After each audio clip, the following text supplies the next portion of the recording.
Bonjour à tous, aujourd'hui je vous propose de commencer la lecture audio de mon résumé que je vous ai fait du livre À l'état profond français, le titre m'a intrigué, de Claude Janvier et François Lagarde. C'est un ouvrage qui date de 2024.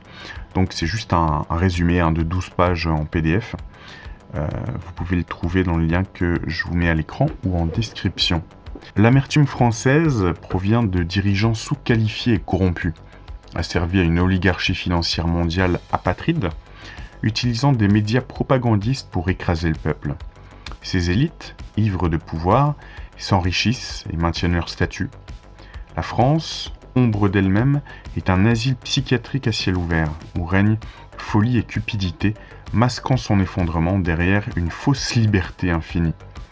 L'abstentionnisme est un débat droite-gauche, stérile, perpétuant cette génération, générant impôts et lois liberticides. Une sortie urgente de l'UE, de Bruxelles et du joug américain est préconisée pour retrouver la souveraineté. L'Union européenne et l'OTAN sont des vecteurs de l'idéologie mondialiste sous impérialisme américain. Leurs députés européens, sans pouvoir, sont dirigés par des technocrates servant l'oligarchie. Seul De Gaulle s'opposa à la domination anglo-américaine. La France connaît une dégradation socio-économique et culturelle profonde depuis Sarkozy, Hollande et Macron. Bradage industriel, inflation, chômage, lois liberticides, précarité massive, 15,8 millions de pauvres, désertification médicale, hôpitaux sous-budgétés, explosion des sans-abri. L'effondrement est économique, migratoire et psychologique, sous influence LGBTQF, menant à un ensauvagement, insécurité et une criminalité record. Le mouvement LGBTQI+, lobby puissant d'origine américaine, lié aux sphères politiques et artistiques, fait pression pour ses droits, au mépris de tout ancrage identitaire traditionnel, obtenant forte représentation du pouvoir. Socioculturellement, une baisse du quotient intellectuel des jeunes, une déliquescence du français, de la langue, perte des valeurs familiales et une explosion des pathologies mentales sont constatées depuis 2020. L'analyse des partis politiques révèle une majorité présidentielle globaliste préservant ses privilèges, des républicains droite molle entre guillemets en chute, un modem opportuniste. Le PS, moribond par ses concessions mondialistes, maintient son influence via la gauche caviar. EELV pratique une écologie de pacotille. LFI est une gauche radicale. Le PCF, Parti communiste français, décline. Le RN, parti d'extrême droite opposé à l'immigration, a obtenu un record de sièges. Des partis souverainistes militent pour le Frexit et la sortie de l'OTAN. L'extrême gauche hors LFI est insignifiante. L'auteur dénonce une élite française corrompue, soumise à des puissances étrangères, responsable de la dégradation profonde du pays, et appelle à une reprise de souveraineté pour contrer cette destruction. L'ouvrage détaille les partis politiques français, Solidarité et Progrès, réorganisation financière, Frexit, le mouvement national-démocrate, dissidence, Reconquête, anti-immigration, sécurité, et Résistons, indépendants. Il examine les mouvements sociaux comme les Gilets jaunes, réprimés et affaiblis, et les groupes d'extrême gauche, les Black Blocs, Antifa, décrits comme infiltrés et financés par George Soros pour déstabiliser les mouvements populaires. Les mouvements d'extrême droite, Égalité, Réconciliation, Civitas, Génération Identitaire, sont diabolisés mais partagent des objectifs souverainistes, bien que non fédérés. La crise sanitaire entre guillemets a suscité l'émergence de nombreux groupes dissidents, Réinfo Covid, Bon Sens, etc., luttant contre la dictature sanitaire et les injections expérimentales, formant un noyau de résistance. L'auteur, via Olivier Cabanel, expose une toile complexe d'entités financières, BlackRock, Soros, Vanguard, Gates, OMS, Pfizer, influençant les décisions politiques et sanitaires mondiales, révélant un gratin du mal, entre guillemets, aux tentacules très étendus. Face à cette ingérence, la France doit se libérer de Bruxelles et de l'OTAN pour restaurer sa souveraineté, une fédération des groupes dissidents étant jugée essentielle. Le bilan d'Emmanuel Macron est jugé catastrophique. Bradage industriel, privatisation, inflation, dette abyssale, chômage, crise sanitaire et logement, pauvreté massive. L'auteur dénonce une élite corrompue et soumise responsable de la dégradation profonde du pays et appelle à une reprise de souveraineté pour contrer donc tout cela. La présidence de Macron est marquée par une dégradation économique et sociale très profonde. La pauvreté, moins de 800 € par personne, endettement record des ménages, 101,8% du revenu disponible au troisième trimestre 2021, désindustrialisation massive, 2,2 millions d'emplois perdus, part de l'industrie à 13,4% du PIB en 2018. La gestion de la crise sanitaire est jugée désastreuse, avec absence de masques, hôpitaux sous-équipés, budget réduit et promotion d'injections expérimentales au détriment de traitements efficaces. La répression des Gilets jaunes fut sanglante, 13 morts, 27 éborgnés, 150 et plus blessés graves, emprisonnement politique. S'ajoutent 200 milliards d'euros de cadeaux fiscaux aux entreprises du CAC 40 et une politique de chef de guerre alignée sur les États-Unis, contribuant au chaos. Ce règne a fracturé la société. Malgré ce bilan négatif, une vaste coalition d'élites a appelé à voter Macron. Le Monde, financé par des fonds publics et la fondation Gates, a soutenu sa réélection. La fondation Abbé Pierre et Emmaüs Solidarité ont appelé à voter pour lui, tout en reconnaissant son échec sur la pauvreté et le mal logement. Le CNOSF et de nombreux sportifs de haut niveau ont fait de même.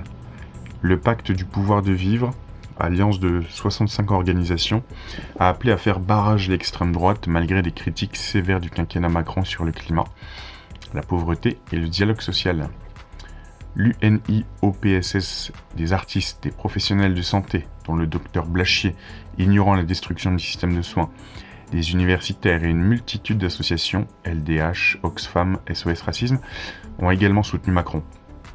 Les leaders syndicaux, Berger de la CFDT, Martinez de la CGT, dont les organisations sont largement financées par l'État, ont aussi appelé à voter pour lui, révélant une potentielle compromission. Les animateurs TV et le World Wide Foundation France, WWF, ont suivi, ce dernier ignorant les politiques environnementales contestables de Macron. L'auteur dénonce cette caste au pouvoir qui, pour préserver ses avantages, a soutenu un président ayant promulgué la loi 3714, qualifiée de liberticide, instaurant un régime permanent de gestion des urgences sanitaires. Il exhorte les citoyens à la réflexion critique et au boycott de ces entités. La présidence de Macron est marquée par une dégradation économique et sociale. Tout cela, on l'a vu. Une ordonnance d'avril 2022 accorde des privilèges étendus, inviolabilité, immunité juridictionnelle et fiscale à des organisations internationales et associations expliquant leur soutien. Le ministère de l'économie, Bercy, est un centre névralgique du deep state français, donc de l'État profond, vulnérable aux intérêts privés et étrangers. Mitterrand évoquait une guerre économique avec les États-Unis. La nomination de Gabriel Attal comme Premier ministre, soutenu par Emmanuel Moulin, directeur du Trésor, illustre cette influence. Macron a comparé le métier de banquier à celui de prostituée. Bercy, je crois que Rothschild... non, c'était Alain Minc aussi qui disait ça. Bercy, avec son pouvoir et ses liens avec l'oligarchie, agit comme un clan fermé sous ingérence américaine. Nicolas Sarkozy, cheval de Troie, Sarko l'américain, a aligné la France sur l'agenda atlantiste. Sa nomination à l'économie en 2004, après le refus français de la guerre en Irak, s'inscrit dans une punition économique américaine. C'est ce que j'ai souvent dit, c'est-à-dire que les Américains, ils ont été un peu effrayés quand on leur a dit non pour l'Irak, et donc ils ont essayé de nous infiltrer par la suite et de nous contrôler politiquement. Donc sa politique, à Sarkozy, a encouragé l'endettement. Il a vendu des actifs précieux dont, alors ça l'ouvrage fait bien de le rappeler, parce qu'il y a plus grand monde qui en parle de tout ça. Où est passé l'argent Donc il a vendu des actifs précieux dont 590 tonnes d'or, une valeur de 19 milliards d'euros en 2010, causant une perte de 15 milliards. Cette vente a stabilisé le dollar et profité à des fonds privés américains. L'auteur questionne gestion calamiteuse ou trahison, soulignant la soumission de Bercy. Des figures perçues comme des chevaux de Troie au service d'intérêts étrangers sapent la souveraineté française. Christine Lagarde, pro-américaine, a orchestré la dérégulation du marché de l'électricité via la loi NOM et le mécanisme ARENH. Cette réforme, imposée par Bruxelles et inspirée par la commission Champsaur, a contraint EDF à vendre à perte son énergie nucléaire à des concurrents, détruisant son monopole historique et affaiblissant la gestion nationale de l'énergie, malgré les promesses de stabilité des prix. Thierry Breton, autre américanophile et ancien ministre de l'économie, est dépeint comme ayant tiré profit de la déroute du groupe Atos. Il aurait vendu ses actions pour 45,7 millions d'euros et s'est assuré une retraite chapeau de 711 000 euros par an, illustrant un enrichissement personnel au détriment d'une entreprise nationale. La privatisation des autoroutes, menée par le gouvernement de Dominique de Villepin et de Thierry Breton, est présentée comme une braderie des actifs de l'État. La Cour des comptes a révélé une sous-évaluation de la cession et une rentabilité exorbitante pour les concessionnaires Vinci, Eiffage, Abertis, qui ont versé 14,9 milliards d'euros de dividendes. L'État a de surcroît validé des plans de relance autoroutiers, dont un de 3,2 milliards d'euros en 2015 négocié par Emmanuel Macron, Elisabeth Borne et Alexis Collère, en échange d'une prorogation des concessions. Ce plan a été marqué par une surévaluation des investissements de 600 millions d'euros, dont Bercy a perdu les documents préparatoires, suggérant un cadeau de milliards aux sociétés privées. Le portrait d'Emmanuel Macron s'étoffe en le présentant comme un produit savamment élaboré par des professionnels de la communication et des financiers, dont Patrick Drahi et Bernard Mourad, propulsant cet ancien banquier de Rothschild à la présidence. Son ascension s'inscrit dans un contexte de soumission de la politique à la finance. En tant que ministre de l'économie, Macron a méthodiquement liquidé des joyaux de l'État, concrétisant une vision d'industrie sans usine. L'exemple le plus flagrant est la vente en 2014 de la branche énergie d'Alstom à General Electric, une décision autorisée par Macron malgré un décret censé protéger les entreprises stratégiques. L'auteur y voit une trahison, facilitée par l'inaction politique et l'influence de cabinets comme McKinsey, dont le passé est jugé douteux. Cette manœuvre est interprétée comme s'inscrivant dans une guerre économique américaine, visant le démantèlement de l'industrie française, avec la complicité d'une classe politique préoccupée par ses propres intérêts. L'auteur conclut que l'application du New Public Management a transformé l'État en entreprise, au détriment de sa souveraineté. La loi Macron 2 ou projet Noé, élaboré avec le cabinet McKinsey, visait à transformer numériquement la France par la flexibilisation du marché du travail, le partage de données et la promotion de l'entreprise individuelle. Proposer un fonds de pension à la française et une dérégulation du code du travail, tiens donc, favorisant l'ubérisation de la société. Vous imaginez, une petite parenthèse, pourquoi se sont battus des gens en France, que ce soit avant 1936 pour les congés payés, le Front populaire, etc., et aussi les gens qui travaillaient dans les mines. Il y a des gens qui ont été tués, puisque à l'époque, on tirait sur la foule. Tous ces gens qui ont négocié pour nous des jours de congé, y compris 2 jours de congé par semaine, etc., un nombre d'heures limité. Enfin, je vous rappelle qu'il n'y a pas si longtemps que ça, le nombre d'heures de travail par jour était bien plus important qu'aujourd'hui, et on faisait travailler les enfants, etc. Donc voilà qui sont les patrons, voilà qui est le grand capital, et voilà ce qu'ils sont en train de détricoter. Bien que le projet Noé donc ait été abandonné, ces mesures furent intégrées à d'autres textes gouvernementaux, notamment la réforme du droit du travail, adoptée par ordonnance malgré les contestations. Jean-Marc Borrello, présenté comme le vrai patron de Macron, dirige le groupe SOS et a été un pilier de la campagne d'Emmanuel Macron. Son passé inclut une condamnation en 1999 pour avoir facilité l'usage illicite de stupéfiants dans son nightclub, le Palace, et un rôle antérieur au sein de la mission interministérielle de lutte contre la drogue. La haute administration est infiltrée par le lobby bancaire, comme l'illustre le parcours de François Villeroy de Galhau, passé de BNP Paribas à la Banque de France, puis à la Banque des règlements internationaux, la BRI. Ces nominations soulèvent des questions de conflit d'intérêts, contredisant la rhétorique anti-finance de François Hollande. La réforme bancaire de 2013 n'a pas efficacement régulé les activités spéculatives, offrant une liberté d'action aux acteurs responsables de la crise de 2008. L'affaire François Peyrol met en lumière cette porosité. Conseiller économique de Nicolas Sarkozy, il a orchestré la fusion de la Banque populaire et de la Caisse d'épargne, puis en a pris la direction, malgré les interdictions pour les fonctionnaires de rejoindre une entreprise qu'ils ont supervisée. Acquitté d'accusations de prise illégale d'intérêts, il a ensuite rejoint la banque Rothschild. Le cercle Turgot, regroupant des acteurs de la finance et de l'administration, promeut la culture économique. François Peyrol, son président, a organisé une rencontre entre Emmanuel Macron et les dirigeants de la BPCE, soulignant l'influence du lobby bancaire et les liens entre les anciens de chez Rothschild. Ces exemples révèlent une connivence entre la haute finance et la haute administration, permettant aux puissances étrangères et aux lobbies d'influencer les politiques publiques. La loi Macron 2 ou projet Noé, bien qu'abandonnée donc en 2016, a vu ces mesures intégrées dans d'autres textes, notamment la réforme du droit du travail adoptée par ordonnance. Le ministère des Affaires étrangères, le Quai d'Orsay, a vu son indépendance compromise sous Emmanuel Macron, avec une soumission aux stratégies américaines et une influence de la CIA via McKinsey. Le président a évoqué un état profond au sein du Quai d'Orsay. Donc, petite parenthèse, là, bizarrement, quand ça le dérange, les complots existent tout d'un coup. Puisqu'il désigne un état profond, donc quelque chose de caché, de secret au sein du Quai d'Orsay. C'est juste qu'on va pas dans son sens, en fait. Donc, provoquant l'ironie des diplomates. La suppression du corps diplomatique en 2022, critiquée par d'anciens ambassadeurs comme Xavier Driancourt et Gérard Haraud, est perçue comme une érosion de l'influence française et de l'expérience diplomatique, réduisant la France à un rôle de faire-valoir des intérêts américains et du lobby militaro-industriel. Et je rappelle, une petite parenthèse, qu'avant ça, la diplomatie française était 3e au niveau mondial, en termes de nombre de diplomates et puis d'influence. Le Quai d'Orsay, c'était en 3e position au niveau mondial, vous imaginez ? Donc on existait encore, là maintenant, on n'existe plus. C'est pour ça que je dis que Macron, c'est un mec de la CIA, quoi. Enfin, en tout cas, qui représente les intérêts américains, c'est clair. Et Sarkozy, je me demande fortement. La galaxie Rothschild exerce une influence sur le financement des campagnes présidentielles.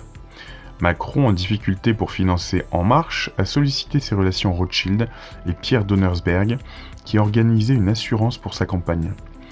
Macron a ensuite décoré Donnersberg de la Légion d'honneur, perçu comme un renvoi d'ascenseur évidemment. Donnersberg, également administrateur du palais de Tokyo, a été impliqué dans la controverse autour d'une œuvre d'art jugée pédocriminelle, oui c'est vrai, c'était Alexandre Breton qui avait parlé de ça aussi, que Macron a défendu au nom des valeurs. Le texte met en lumière les liens financiers de Nicolas Sarkozy, notamment avec la banque Rothschild. Après sa défaite de 1995, il fut introduit à cette banque en 1997, ça je savais pas. Reprenant son métier d'avocat en 2012, il a attiré des clients prestigieux. Des virements importants de la banque Edmond Rothschild via Peninsula Capital en 2018 et d'une société russe sur son compte Rothschild en 2020 ont déclenché des enquêtes du parquet national financier et de Tracfin pour trafic d'influence, menant à des perquisitions. L'auteur y voit une série de controverses financières persistantes. Le texte explore ensuite l'influence de divers clubs. La Fabian Society 1884 est un think tank anglais visant à un changement social progressif pour former les futurs dirigeants et établir un gouvernement mondial, ce qui fait un petit peu penser au Tavistock Institute aussi en Angleterre, agissant via des institutions comme Chatham House et le CFR pour des intérêts financiers. En France, le siècle 1944 rassemble des élites politiques, économiques et sociales pour des échanges confidentiels sur les enjeux nationaux, bien que critiqué pour son opacité. Le Dolder Club, 1970 pour sa création, réunit discrètement les PDG des grands laboratoires pharmaceutiques mondiaux, son secret soulevant des inquiétudes sur leur pouvoir sur la santé. Le Forum économique mondial, créé en 1971, et la Commission trilatérale, 1973, fondée par David Rockefeller, sont présentés comme des entités mondialistes influentes, perçues comme des gouvernements fantômes non élus. Donc tout ça pour finalement court-circuiter le circuit démocratique dans tous ces pays. Un exemple clé de cette influence est la loi Pompidou-Giscard-Rothschild de 1973. Cette législation a interdit à l'État d'emprunter à bas taux auprès de la Banque de France, le forçant à se financer sur les marchés privés et augmentant ainsi la dette publique. Le passé de Georges Pompidou comme directeur général de la banque Rothschild et l'emploi ultérieur d'Emmanuel Macron par cette même banque sont soulignés pour suggérer une influence directe des sphères financières sur cette loi et ses conséquences structurelles. L'auteur dénonce ainsi une emprise profonde et opaque des milieux financiers sur les décisions politiques françaises et mondiales. Le septennat de Valéry Giscard d'Estaing, 1974-1981, est marqué par une politique étrangère mondialiste, critiquée déjà pour son alignement sur les États-Unis. En 1975, Vanguard, une société de capitaux privés de 13 familles les plus puissantes, est créée, émettant des fonds négociés en bourse et détenant des parts dans BlackRock et l'industrie pharmaceutique. La French American Foundation, fondée la même année, vise à renforcer les liens franco-américains et lance en 1981 le programme Young Leaders, qui aurait formaté la plupart des politiciens français les liant à une oligarchie financière mondiale. Jacques Attali, cofondeur du média Slate, est présenté comme un influent conseiller des présidents français. Dans son livre L'avenir de la vie, 1981, il exprime des vues controversées sur la dépopulation et l'élimination des idiots inutiles. Il y analyse les coûts de la santé comme un facteur essentiel de crise économique, plaidant pour la marchandisation et l'industrialisation de la santé et de l'éducation. Alors, petite parenthèse pour l'avenir de la vie de Future Life, que je vous avais traduit il y a quelques années sur ma chaîne. Je me souviens pas qu'il parle d'idiots inutiles, c'est pas à ce point-là, mais voilà. Attali envisage un totalitarisme implicite via des outils de surveillance et des comportements pour le bien des individus, conduisant à un conditionnement doux et permanent. Il affirme que l'allongement de la durée de vie au-delà de 60-65 ans n'est plus un objectif souhaitable pour la société industrielle, car les personnes âgées coûtent cher sans produire. Il privilégie une vie sans maladie plutôt qu'une longue vie, suggérant qu'une fin brutale est préférable à une détérioration progressive pour la collectivité. Il se déclare objectivement contre l'allongement de la vie. L'auteur met en évidence une emprise profonde et opaque des milieux financiers sur les décisions politiques et sociétales, illustrée par ses clubs d'influence et les propos d'Attali. Attali a formulé en 1981 des prédictions controversées. L'euthanasie comme liberté ou marchandise, famille et enfants comme marchandise. Il décrit un monde affreux où la surveillance médicale centralisée, potentiellement accessible à la police, mènera à un totalitarisme implicite et un conditionnement doux. Les médecins disparaîtraient au profit de l'industrie prothétique, les prothèses, la prévention normalisant les individus. Attali juge l'allongement de la vie non souhaitable, etc. Ses récentes déclarations sur une dictature de l'ignorance et la barbarie technologique pour l'éducation sont vues comme eugénistes. Le texte relie des figures politiques à des structures d'influence. Giscard d'Estaing a orienté la France vers le mondialisme. La French American Foundation, 1975, et son programme Young Leaders auraient formaté l'élite politique française. Des entités financières comme Vanguard, créées en 1975, et BlackRock, créées en 1988, aux actifs colossaux, sont critiqués pour leur influence tentaculaire et leur contribution aux inégalités. Des think tanks comme la Fondation Saint-Simon 1982-99, regroupant l'élite politico-médiatique, et l'Institut Montaigne, créé en 2000, financé par plus de 200 entreprises, sont présentés comme des cercles d'influence malgré leur discours d'indépendance.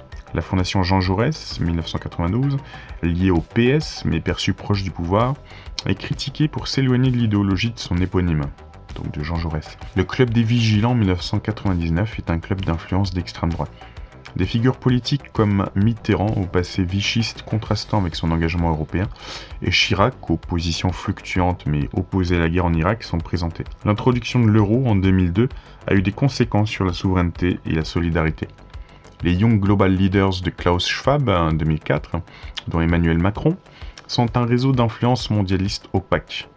La ratification du traité de Lisbonne par Sarkozy 2008, malgré l'opposition populaire, est un exemple de remise en question démocratique.